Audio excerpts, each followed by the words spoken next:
Welcome back to Awakening Aphrodite. Suzan Cotellesse, my goodness, welcome to Awakening Aphrodite. What an honor. Thank you for having me. I appreciate it. This will be fun. I am so grateful that I found you because a friend of mine forwarded an email from the Jungian Institute to me, one of the latest workshops you do, because I know you're a trainer of psychotherapists and experts, and it's right up my alley. I'm producing my own online course in women's community. We're talking about the major archetypes of the feminine, and your course was on it. And I was like, please tell me that this is digital because I can't go to Texas at the moment. And unfortunately, it wasn't digital. I couldn't attend, but I got second best because you graciously agreed to come on my show.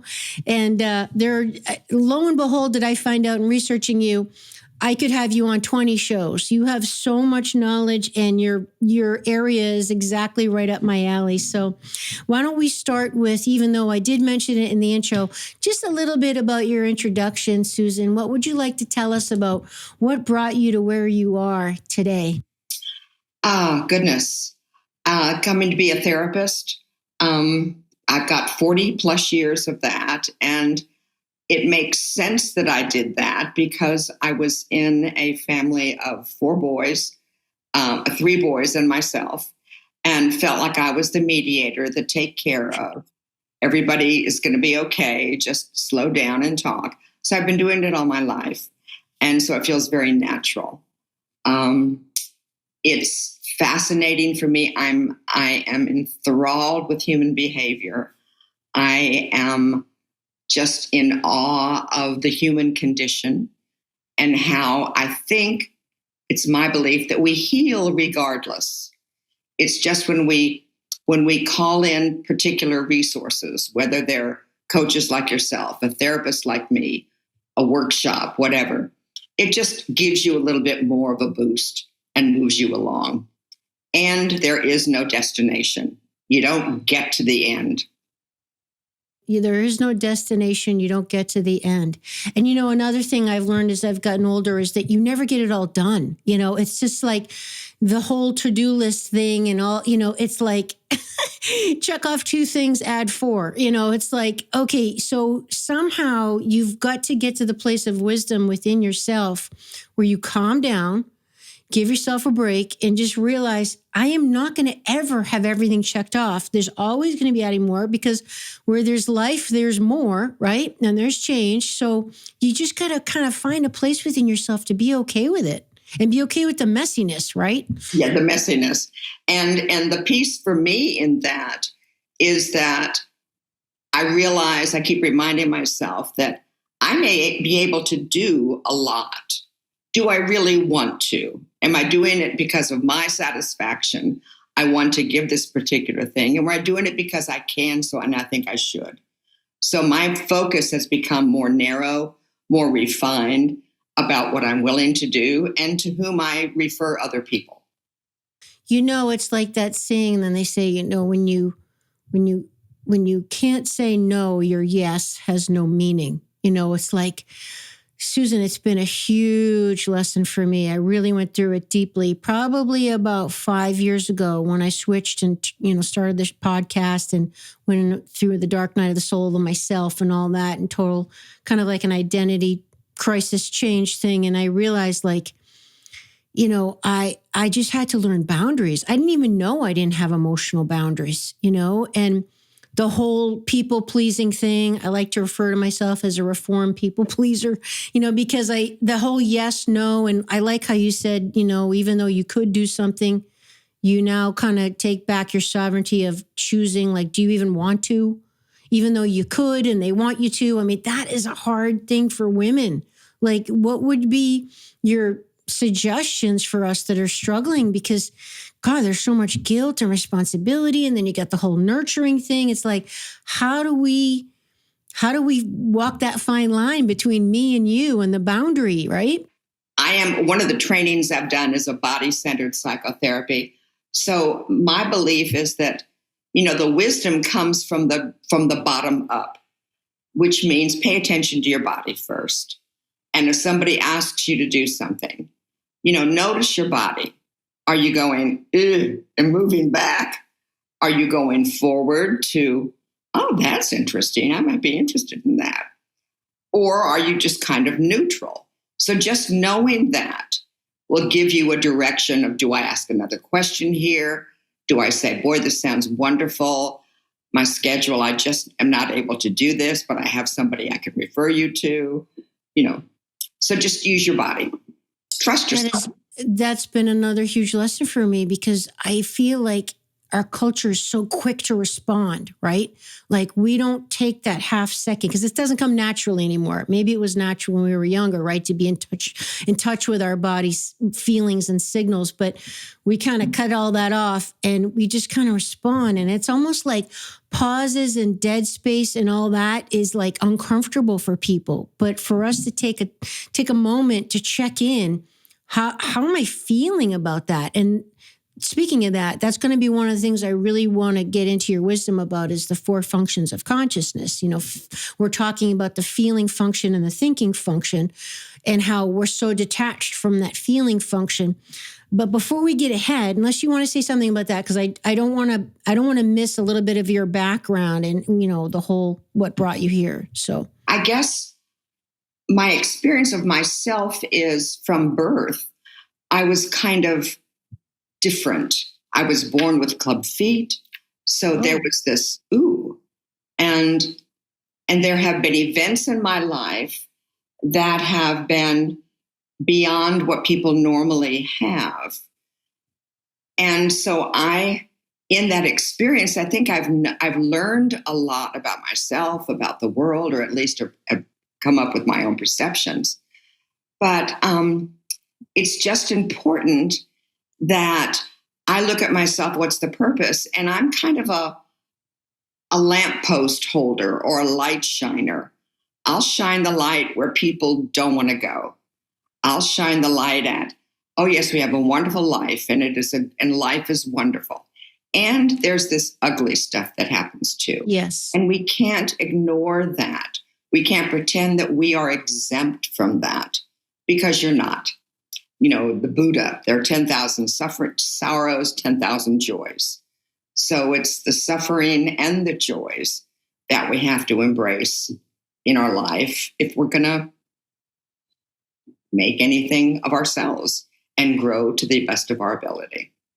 So powerful, because I think in just knowing that's part of it. We can't just constantly expect to be happy and amazed and these epic experiences and like these peak moments. And, people, that's another thing I've learned. I think I'm going to be saying this a lot today, but another thing I've learned as I've gotten older is to, as they say, make sacred the mundane. Like your life is the everyday moments. I heard Jordan Peterson actually mentioning that the other day. It's in his case, he was like, it's how your wife talks to you at dinner. It's how the dog greets you at the door when you come home. It's how you make that coffee. It's like, that's your life. It's not the wedding or the birth of the baby. It's like, it's your everyday stuff. And to expect and to know that, especially for the younger generation, like you're going to have trials, you're going to have tribulations. That's part of the human experience. I think that takes a lot of the stress out of it, because you're not just like, what's wrong with me? Or am I cursed? Or maybe I have bad karma? Like, why all these bad things happening to me? I think just that alone helps you frame it in a way that's less stressful. Well, the difficulty in that, and I agree with what you're saying, absolutely. But the difficulty is we've grown in a culture that in schools, we get red marks where we made mistakes. We don't get checks on everything that we did right. So we get kind of conditioned to look for the mistake, look for the error, look for where it wasn't enough. So we do it in our lives, and that's a very difficult habit to break. It is only a habit. And what you think doesn't necessarily mean it's true. And so to remember that, here I'm thinking I've made a mistake. Well, maybe it was just a mistake, but it doesn't mean that I'm a bad person. That is such a great point. I never even thought of that. That's so true in school. I just remember that red pen from the teacher, and half my paper would be red. I'd be like, damn, I thought I did good. But, That's just such a good point for me to think about. Have you heard of Abraham Hicks, the medium Abraham Hicks? Worked a lot with Louise Hay. Okay, so they have this thing called the Rampage of Appreciation, which is basically what you're talking about. It's basically just a concept where you consciously look for things in your environment every day in your life that you like. So your conscious brain can register good stuff, and it doesn't have to be anything monumental, but I do that a lot. I do that with my clients when they're kind of in a negative funk or, just feel like things are not going right. It's like priming your brain to look for the things that are good, and then you see more good. It's like that whole, if you want to buy a red Corvette, all of a sudden the next morning you see them everywhere, whereas you didn't see them before. You're priming your brain to look for the good rather than the bad. How do you help your clients do that? Any ideas? I use terms like neuroplasticity and brain research. And this idea of the brain, we don't even know a tenth of what our brains can do. I mean, this is a mystery, but it's so very powerful. And we can, in our thoughts, learn how to shift. And that neuroplasticity, the brain is able to make new connections, but we have to do it and remember to do it and catch ourselves. I'm being negative about myself. I'm shaming myself. Yes. I'm feeling guilty. What's also true? Tell me something good about myself. In this same instance, I do a lot of trauma work and we'll use EMDR, which is that eye movement desensitization. And a good piece of that is to identify the negative belief that comes from the particular trauma, as well as the positive belief you would like to have instead of the negative. Like, I didn't do enough. It was my fault. It would be the negative. As opposed to the positive is I did the best I could.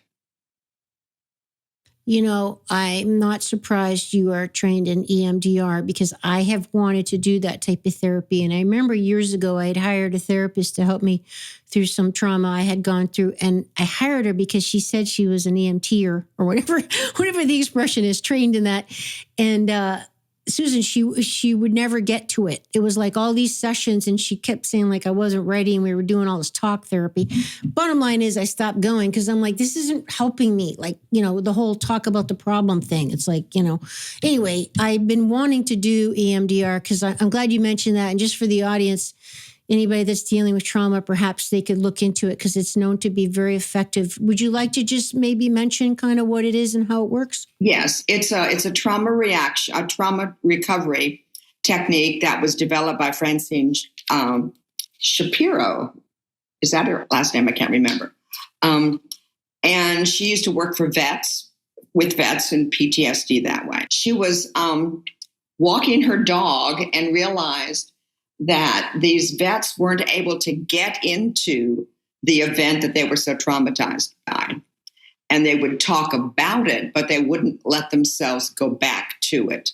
So it's kind of a lucid dreaming where it's not hypnosis, but it's a sense of relaxation where you identify and focus on the particular trauma, narrow it down to the one frame as if it were a film that is the most disturbing. What are the emotions there? What are the negative beliefs about yourself? And what do you want to believe?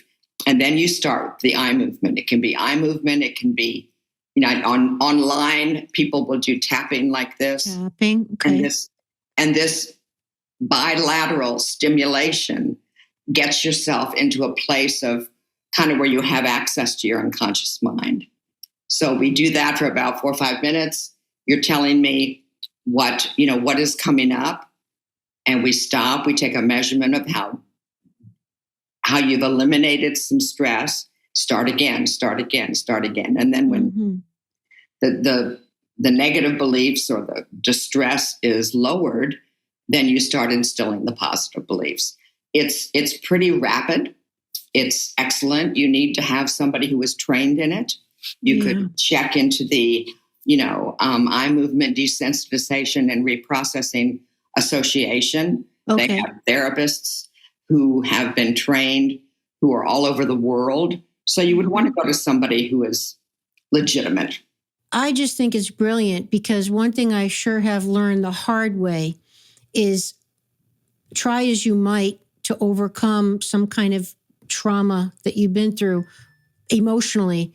You can't do it. It lives in your body. It lives in your cells. It doesn't matter how much you intellectualize and tell yourself it doesn't make sense anymore. I was just a kid. I know better now. I'm safe, all that stuff. You can't intellectualize your way out of it. Your body is holding that. So I was intrigued by the EMDRs because it's somatic, right? Like you're going into the body, which is the only way to get it out of there. Right. And doing it that way, then what happens is, yes, it's still there. We can't make it never to have happened. But the process that you go through just kind of releases the grip you have or this trauma has on you. So it's part of your life, yes, but you're not, totally in arms about it, activated all the time in stress reaction. Triggered, yeah. Triggered all the time. Yeah.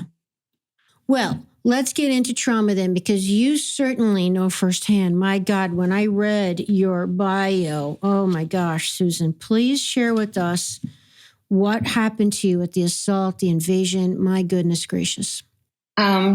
I was just about to turn 39, I think, and was okay in my life and had a lot of things that I wanted to, in the next year, change or make some changes to or adjustments.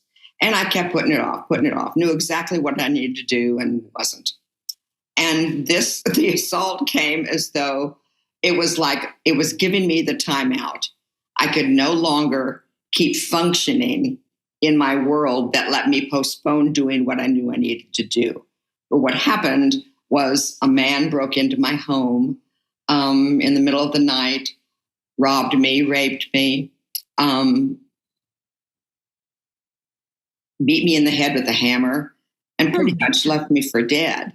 Jesus. So I was in my home for about a day before I was able to get attention from my next door neighbor. And then some nurses happened to be walking in front of my house, and she told them to come in, and the ambulances and police and all that. So I had to quit my job. I had to resign my practice and just take care of my physical being.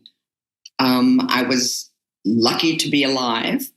And it was kind of a stop in my life. And eventually, when I had some therapy, was how do I reorganize? And one of the things I did was, who supports me and who doesn't? And I was fortunate to have family and friends who were the ideal people to support a woman who's been through that kind of assault. Ooh, there was no blaming or shaming like so many women have. Parents who blame them or tell them that it was their fault. It was in our society that says, well, you were wearing the wrong kind of clothes. Yeah. You've been out. All that victim blaming stuff. Right. So that gave me quite a time to get into my body, to get some therapy, to kind of hit eventually the restart button. It was a huge 2-year, almost 3-year stop. And then I hit the restart button and started life again, but had a very different experience of that and myself. And God, yeah. So having seen something like that and been through it doesn't make me greater than anyone else. And it's given me some information that I can share when people want it. It's it's the dark side, and not many people want to go there. But it's important to know that. So I've done lots of trainings for therapists, for police, for lawyers, how to imagine or understand the trauma of a sexual violence, and how to be helpful. You mentioned that it scrambled your previous experience of yourself. Would you like to expand on that? I was oblivious. I knew about sexual assault, but that happened to other women. Yep. I mean, I saw myself as exempt somehow. What an ego, And it's like, no, you are not exempt. Here it is. Now, what are you going to do with this? Oh my God. And that's the piece. People around me, some people around me who I removed from my life were in the idea of we cause everything that happens in our life. Mm-hmm. So there's some reason that this happened to you. So, you're a bad person. So this is your karma to make up. And it's like, wow. I even remember thinking that. But at this, it was like, wait a minute. What really marks a character is, because there's always suffering, it's what are you going to do about it? As opposed to what kind of mistake did I make? Get on to, okay, this, shit happens, sorry. and what are you going to do with it? And to have the people who support you in doing what you need to do at your own pace. At your own pace. You mentioned the key role of the people supporting you. Just for those listening or watching, what were some of the attributes of them? Obviously, they weren't victim shaming you, but I mean, what do you say, right? What do you say and what do you do? It's like when people go through traumas and loss, it's like, I'm so sorry, or it'll get better. It's like, invariably you hear the person that it's happened to saying that people usually said the wrong things. You know what I mean? Like they were trying to make you feel better, but it actually made it worse. So what were some of the attributes that did help for you? I think just listening. I wanted to talk. I needed to talk because I needed it to be real. And in order for it to feel real so I could get where I was, I needed to be heard and feel. And so just affirming, not, oh yeah, that reminds me about what happened to me. Right.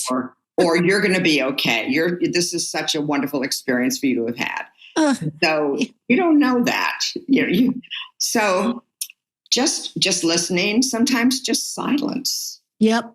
I had a presence. Woman, a friend of mine who was a massage therapist. And the day I got back from the hospital, this blessed woman showed up at my house, my brother's house, because I had to leave my home, and was there and came every day to give me a massage, get me back in my body. Amazing. So those kind of people who show up and they give what they can give, and just lovely. Give what you can give. There you go. How in the world did you learn to feel safe again, Suzan? How did you learn to trust? How to live again? I mean, even something as simple as, did you go back to that house or did you end up moving because of the memory? I mean, how in the world did you recover emotionally? I did move from that home. Okay, yeah. And I lived with my brother for a number of years. Not a number of years, like a year, maybe. Yeah, period of time. And then moved out with a girlfriend. And we were very much into, okay, where are we? Is it safe? What kind of safety things can we have here? I became aware of trusting my gut. Yeah. If I felt safe, I stopped, I looked around. I was obsessive about locking doors. Yeah. And if people didn't lock doors, I said, I need the door locked. When you come to my house and you walk in, you lock the door behind you. Wow. That's the rule. Mm-hmm. So, and gradually, just trusting myself and being smart. I took a model mugging class maybe 2 years after that, where the policemen and firemen get dressed up in those big padded things, and we learn street fighting. And it was the first time I had ever, with my body, made an impact on somebody else's body. And it was enormous. It was like, whoa.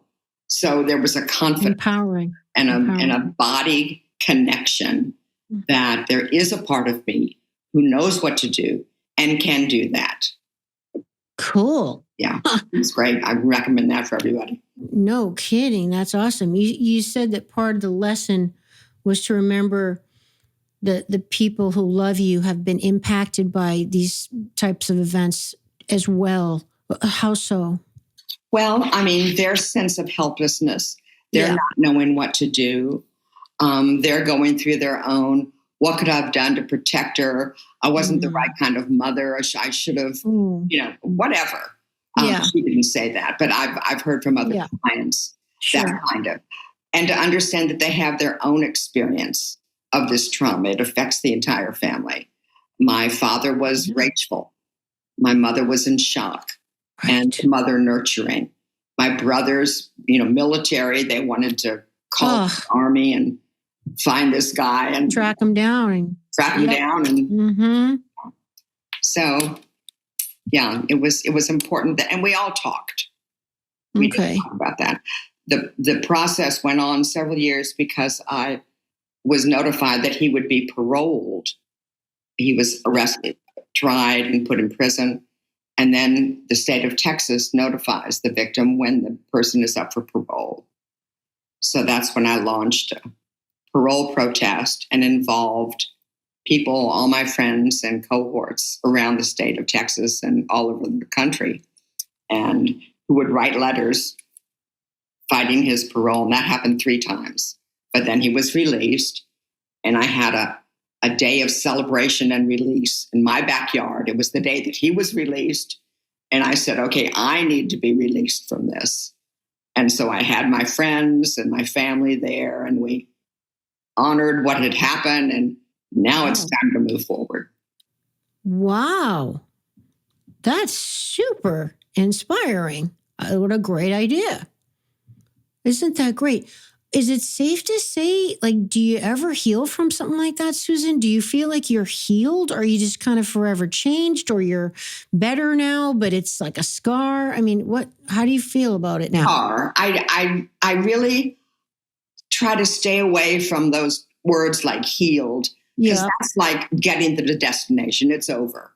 I've done it. And I don't think you do it.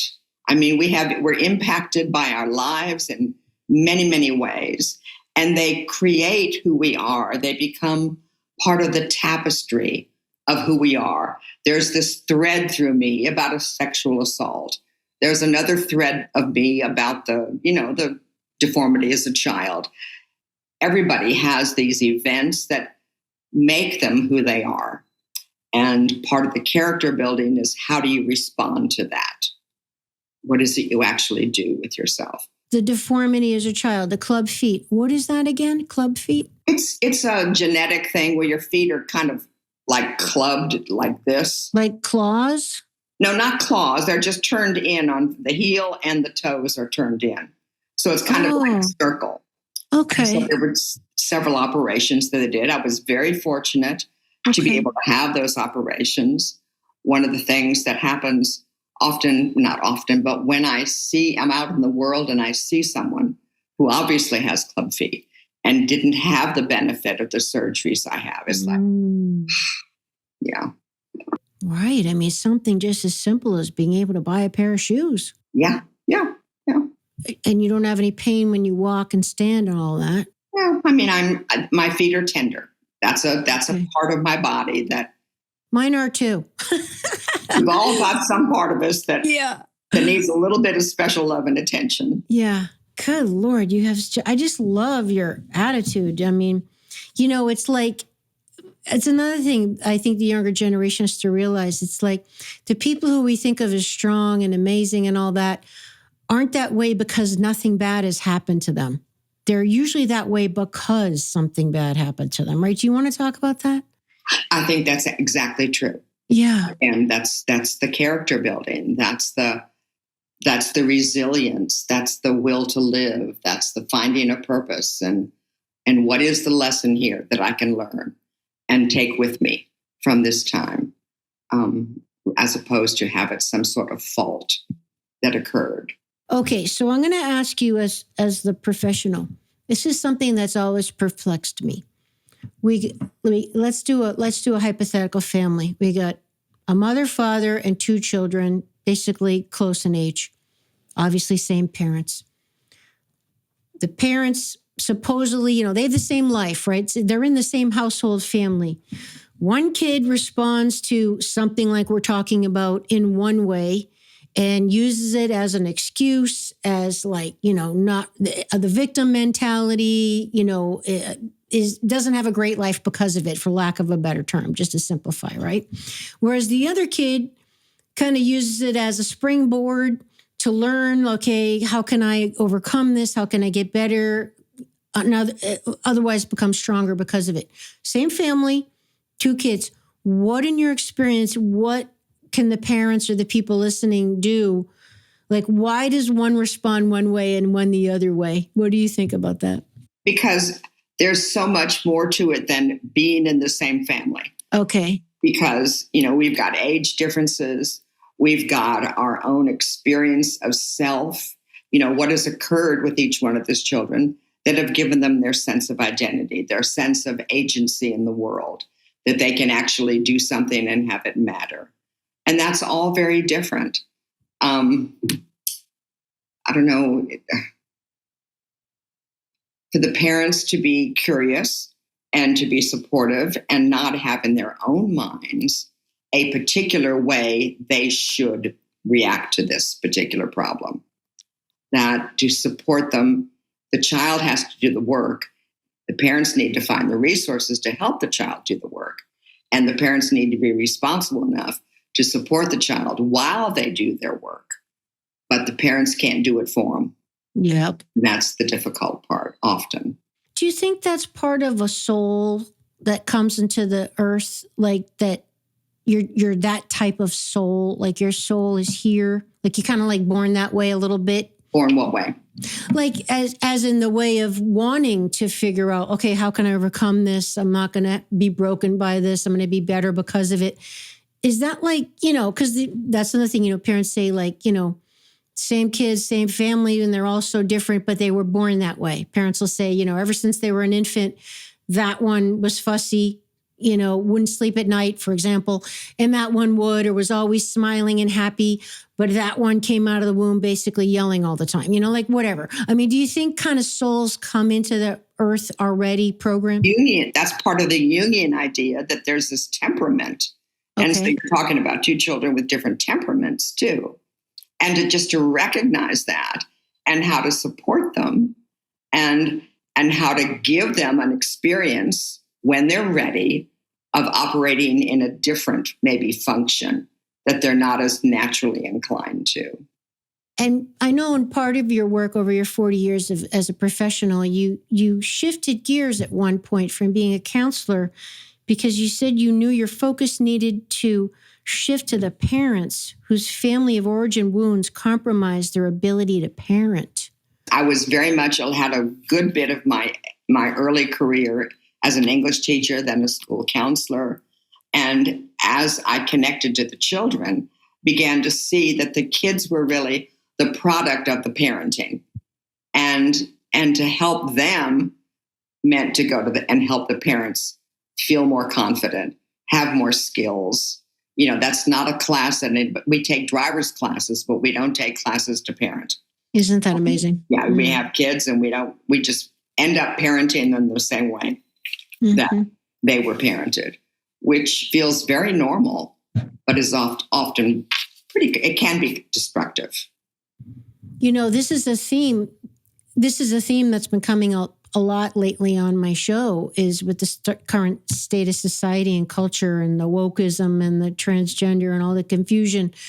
And I've got many friends who are teachers, and some of them very high level teachers.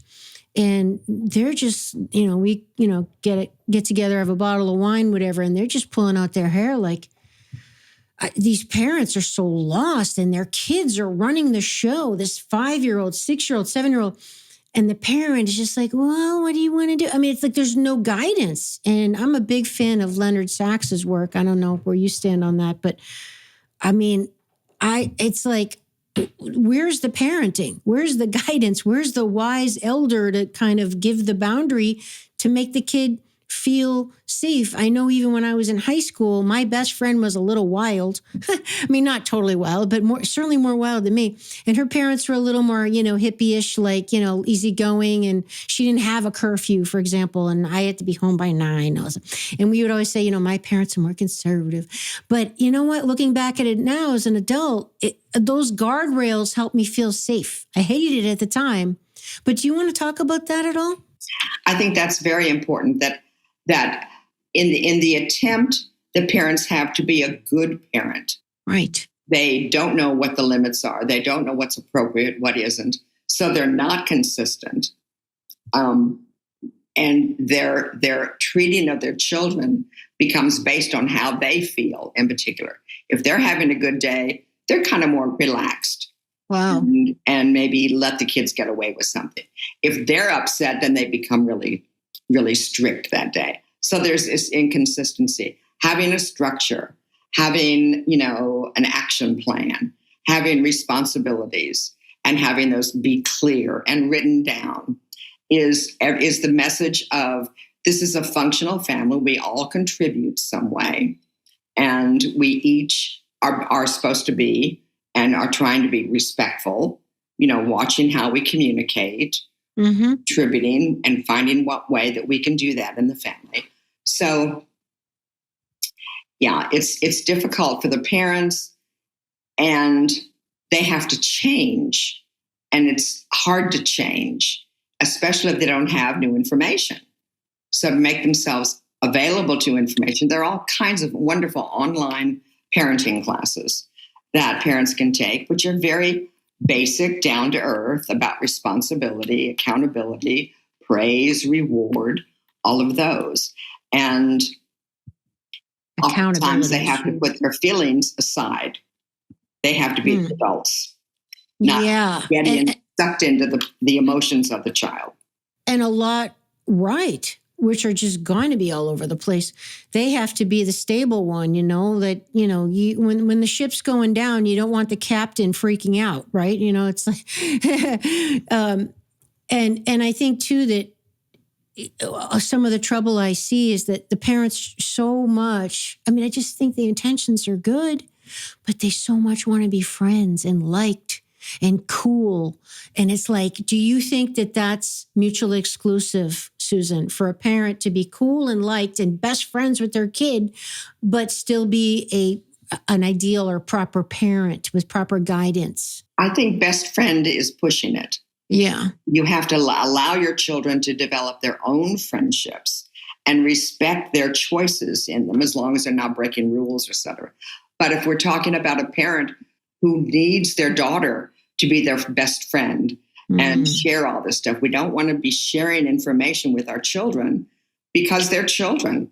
They don't need to hear about our particular troubles with our husband or our wife or at work.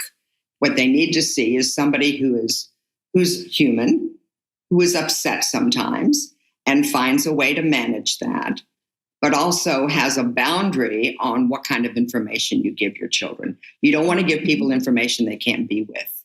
And you don't want to upset your children and give them things to worry about that they have no agency to do anything about.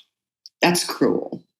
And there's an assumption there that the child is at the stage emotionally where they're going to process it like you are as someone who's got 20 years on them.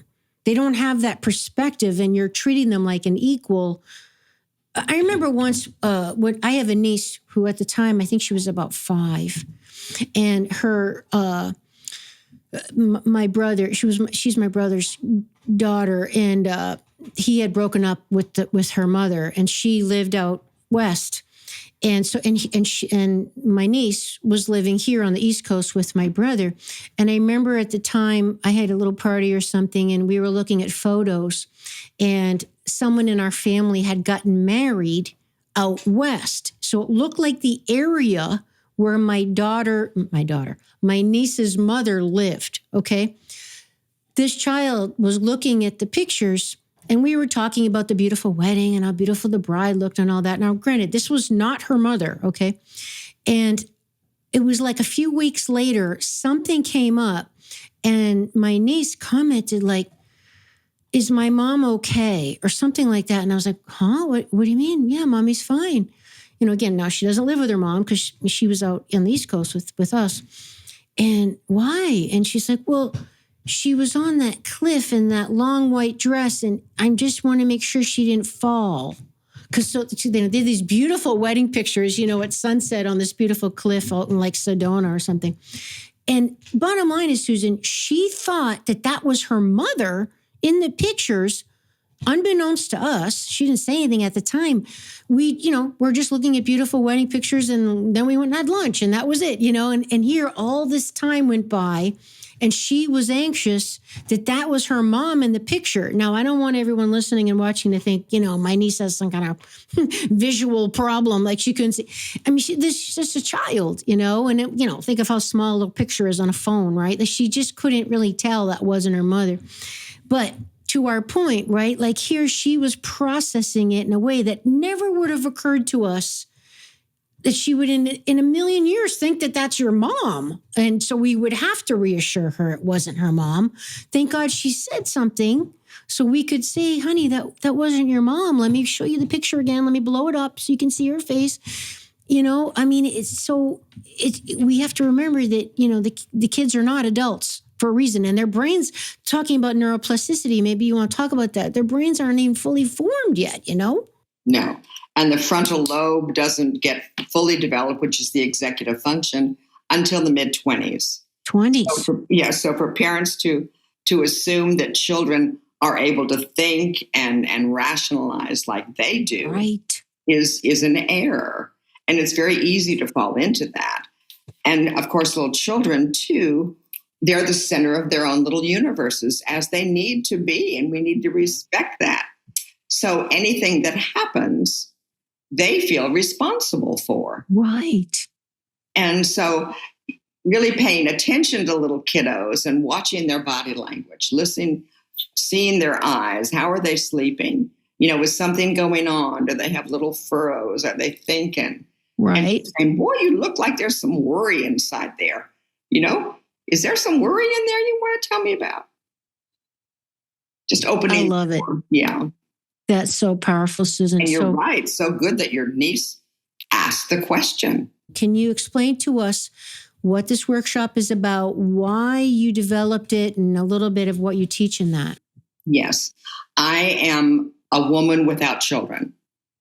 And I had some friends. I have friends who are also not. But back when I was in my 30s, 40s, the old biological clock was ticking. And what am I going to do? And I've never been the one that was really had any idea of getting married, of having children. But society says that's what you're supposed to do. So I was in this dilemma of, do I do it because that's what I should do? Do I do it because that's really what I want? And I didn't know. And started talking to my friends and interviewing women. And all my therapist friends says, you've got a workshop here. This is a topic that is not discussed. Right. The fact that I was asking people and talking to my friends about it, they were saying, oh my God, no one's ever asked me this. Let's talk.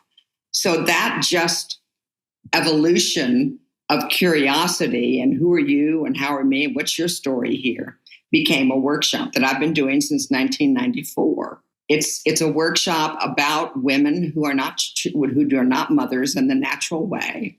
Yeah. And it also has the kinds of women and how we find ourselves not married, not married, but without children. There's the traditional woman who doesn't have children because her body said no. Yep. Couldn't have kids. She is the one who's most sympathized with. Yeah. And there are all kinds of resources that are being developed to support them if that's going to happen with them. The second is the transitional woman who doesn't have children because she hasn't had enough years making the amount of money she wanted. She hasn't found the right man. All these yeah, but someday, sure, I'll have them probably. But then you run out of time. Yep. And then there's the woman who's the transformational woman who says, kids, Nah, I don't think so. So there are three different types of women here. And then and when we go through that, we look at the kinds of relationships with men each person has, the kind of relationships with their body, the kind of relationships with work. So we just delve into what kind of woman these people feel they are, and it begins to make sense to them how they got here and the choices they made. It's not about whether having children is the right thing and not having them is the bad thing. It's about choice and the ability to have the choice and to feel, that nurturing. We are nurturers, and you don't have to have just a child to nurture. Without a child, I take my nurturing nature and put that into my clients that I have, to my nieces and nephews. So it's how do you embody this nurturing and honoring that part of yourself, the mother part of you, without it having to be a child. And we talk about the ambivalence of women. I mean, we have all these magazines about motherhood and how there's a lot of ambivalence even mothers have about having children. And of course, they don't speak those. They're afraid that they'll be shamed or blamed. Society wants mothers to be, "Ooh, this is the greatest thing I've ever done," and never to have support and to do it all. I have high expectations of how they're supposed to do it. It's a tough job. You mentioned there's three primary types of women that we're talking about here, and the role of choice. It seems though, as you are the leader, the therapist, that it must be harder or much different for you to guide the women that physically weren't able to have the children, as opposed to those other two types that made a conscious choice, like I'm on a career path, or we just don't want kids. I mean, the woman who can't physically but might want kids, isn't that a whole different psychology? Challenging? Not really. It's the circumstance of the absence of the child in your life. And that's the one that is the most understood, the most sympathized with. But the experience, the challenges for that kind of woman are different from the challenges of others. The challenges for the woman whose body says no is she has to move away from that idea of being the mother. That's the dream that's not going to be fulfilled. To how is my life going to be? The whole idea of the parent, the husband, their ideas were goals of you be the mother and I'm the father. And so that's the roles we're going to play. Oops, not. So it's change. How do we live with, thrive, hopefully, eventually, in this new reality? Yeah, it's like so much. It's not harder. It's just different. Yep. It's under the same umbrella, but it's just different. Indeed. And so much comes up with that because, what's that expression? Who said it? We have to, I think it was Joseph Campbell. We have to give up the life we expected for the life waiting for us. It's like your dreams and your plans. And it's like, no, life had a different plan for you, and letting that go and opening to the new. Well, I can say too, I don't currently have children, biological children myself. And, but I learned a lot by being, well, first of all, I've always had a very mothering quality. At least I've been told that. And I've always taken care of people. And even when I had my own club, I had to take care of all my members. And I always wanted everyone else to be okay, of course. But I learned a lot about being a mother when I started getting animals and dependence. When you have dependence, you are responsible for. And not only like little things like their physical care, but their behavior, and me teaching them, and the consistency and the self-sacrifice. And these are all things a mother does. Do you want to say anything about this is kind of a silly thing, but the differences between having human dependence in babies and maybe animal dependence in babies or other types? I think it's a heart issue. And where are you going to direct in your life, what's available there that you can give your nurturing, give your heart energy to, without it being, oh, it's just an animal, forget it. Yeah. It's where you direct your energy. That's so true. Yeah. I actually say in my prayers, Susan, like, love is such a two-way game, because oftentimes we think about someone really loving you and being loved and feeling loved. So that's the receiving, right? But what I've learned is that so much of love is about the giving, like having something or someone to give the love that's in your body to is a beautiful gift. And I say that in my prayers, like, thank you for these beautiful animals that I get to love, because it enables me to feel the exalted emotion of love. If I didn't have them, where am I going to direct that to? So that's really good. I appreciate that you said that. It's and it can be an animal. Right. It could be a musical instrument. It could be a writing, a piece of writing that you're doing. It's like it's creativity, being fertile and coming, giving birth to new things that need tending, that need to be taken care of. If you're a writer, you practice this, you devote it to, you give yourself time to do it. Music, all this stuff. So it's, what is it that you're producing? What are you giving birth to? It doesn't have to be just a baby. And nurturing. What are you nurturing? And what are your thoughts on the woman who maybe has children or animals or something she's responsible for nurturing and caring for, but also maybe having a career or a side hustle or some kind of hobby, or she does charity work or whatever? I mean, do you feel like there's a limit to the nurturing? Like you don't have the capacity to nurture everything. Like, how can you be a stellar mom, but also have a great job, because you only have so much to give, right? Right. And on one hand, I see the amount of love we have as infinite. Right. But then our perception of what we do with our love, how perfect are we supposed to be, is what gets ourselves exhausted.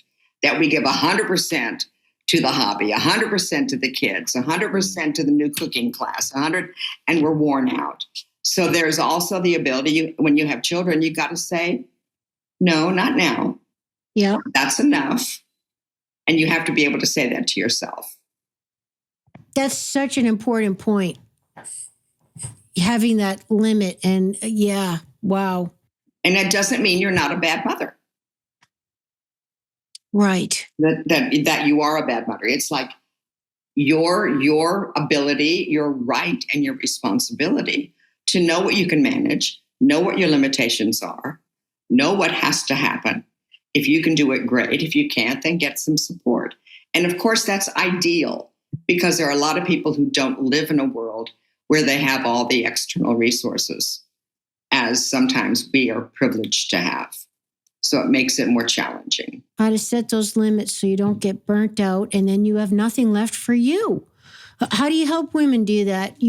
Just as well as I do, the whole, the we come last, right? I just went through it myself the past year with all the responsibility I took on, and my workouts were the first thing to go out the window.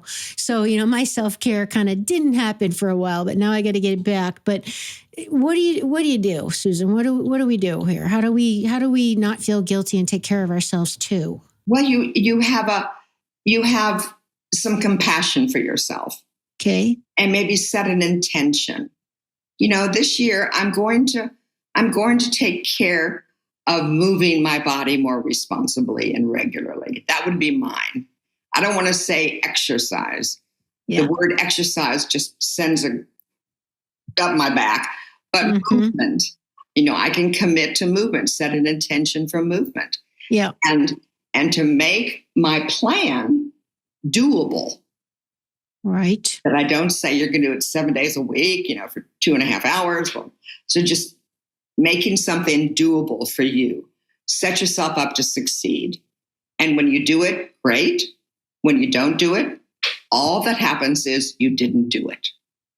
You don't go into what they call in Buddhist the second arrow. When you don't do something that you're supposed to do, you notice that. But then the second arrow is when you start judging yourself for not having done it. I'm so glad you brought that up. That was one of my questions. What is the second arrow? That's it. So it's like you shoot yourself twice. Exactly. God. And really the first thing is it's just the fact I didn't move my body today. That's true. I didn't. And tomorrow's a new day. Like I have another opportunity to get back on that horse. Yeah. An arrow is I didn't move my body. And that means that I'm just not committed to myself. I'm really, I'm a loser. Myself when I think, I'm going to make any effect. Yeah. Yeah. Oh my God. I love that. No second arrows. Okay.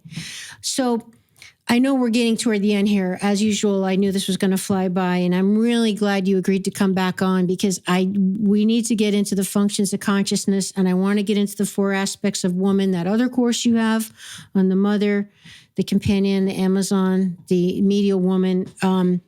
Thank you for agreeing to come back. But as we wrap up, what do you feel, and this has to do with your mother path, other path workshop, what do you feel it means to be a woman today, Suzan? What a huge question. I'm looking at the history and our experience as we grow up. My generation comes, perhaps yours to a degree too, but comes from a generation where we were given definitions or roles we must play. And to be a woman, trying to fit somebody else's definition. That's the big thing. Here's me. I am a woman. What makes this woman feel satisfaction, integrity? What are my values? And turning it inside. That's not a question that you look for the answers outside. Right. There's no measurement. There's no percentile rank. There's no length of time that you have to do, but just turning internally. Who am I? What do I value? What's important to me? How much energy do I have? Where do I want to devote that energy? How compassionate can I be to myself when I am human and make mistakes? I love it. It's and a myriad. Who knows? There are trillions of definitions of what it is to be a woman today. Yeah. It's complex. And it's changed a lot from when perhaps you were younger. For women that in my 40 years as a therapist, the women back then as well as now, I think one of the biggest things is finding your voice. That you learn how to communicate, learn how to recognize how you feel, what you're thinking, what your body is saying, and then experiment with how to communicate that to others. And understanding that some people are going to say, so what? And some people are going to say, oh, that's good to know. Thank you. Mm-hmm. And how do we find our voice? Experimenting, listening inside first. Because you do know, if you give yourself enough time, say, what's true for me? What's true? What is the... But then women have trouble sometimes having the confidence to say it. Like, because they know people might not like it, the conflict avoidance and all that. It's easier just to be quiet, I mean, just any thoughts on the woman who was like, I think what you do going to cause waves if I say how I feel, What you learn in therapy or in coaching, you in the relationship with you or the relationship I have with my clients is we're working in the room. But then after that, it's how do I take that into the world? How do I experiment with that? And again, set myself up to succeed. So you don't go out to the person on the street and tell them how you feel. You choose to whom you communicate. You practice where you feel safe, where there's emotional safety, where there's no judgment. And then begin to get your confidence, asking people, so what did that sound like? What was my tone?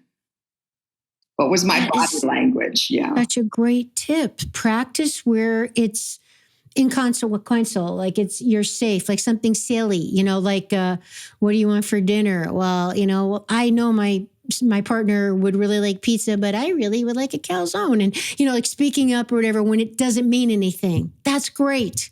Right. It's information, and people need to know what you think, how you feel, or they will make it up or assume that you want what they want. That's right. And, to me, that comes down to having your own back, like your own self-respect and just making yourself happy. Like, stop being such a doormat, like it's one thing to take care of, it's like, what about what you want? You deserve to be happy too, and if you want that, good. It's like, it's loving yourself to me, I love it. Suzan, thank goodness you're going to come back. We got to get into that other really deep stuff. But any final thoughts to close it up today? Oh, I guess when I think about the women that I work with, that I just so respect, because I respect the journey they're on, their courage to do that, is they're finding their sense of self, the lack of comparison, quit comparing self to others out there, but just really getting into your own body, your own mind, and taking time, slowing down, giving yourself enough time to connect. We work on a relationship with self. We work on a relationship with others. We work on a relationship with the world. And we have to have a sense of ego. We also have to have a sense of reality. What's the reality of my life? Mm-hmm. And how do I want this to be? Where do I have the power to make a change? Where do I not have the power to make a change? And what do I do about that? So great. Wow. I am so grateful I found you. Well, okay. This has been incredible. I know it's going to have helped a lot of people, and everybody, make sure you subscribe to the podcast or the YouTube channel, which is Awakening Aphrodite podcast on YouTube, because Suzan's coming back. We're going to talk about the very important 4 functions of consciousness and the 4 aspects of the feminine, 2 of my favorite topics. But this has been amazing. Suzan, thank you so much. Thank you, Amy, so much. It's been delightful. Okay, everybody, you know what to do. If you think anybody might benefit from this show, please do share it with them, and do check out the show notes for Suzan's work. Perhaps you want to work with her personally, attend a workshop, or just check out all her amazing stuff. And Suzan, that website is, or contact for you would be what? SuzanCotellesse.com. Yeah. Okay. And why don't you go ahead and quickly spell that Italian last name for us? Okay, it's Suzan with a Z, Suzan, SuzanCotellesse.com. That's my website. You got it. And it's a great website. All right, everybody. We'll see you next time for part 2. Thanks, Suzan. Thank you.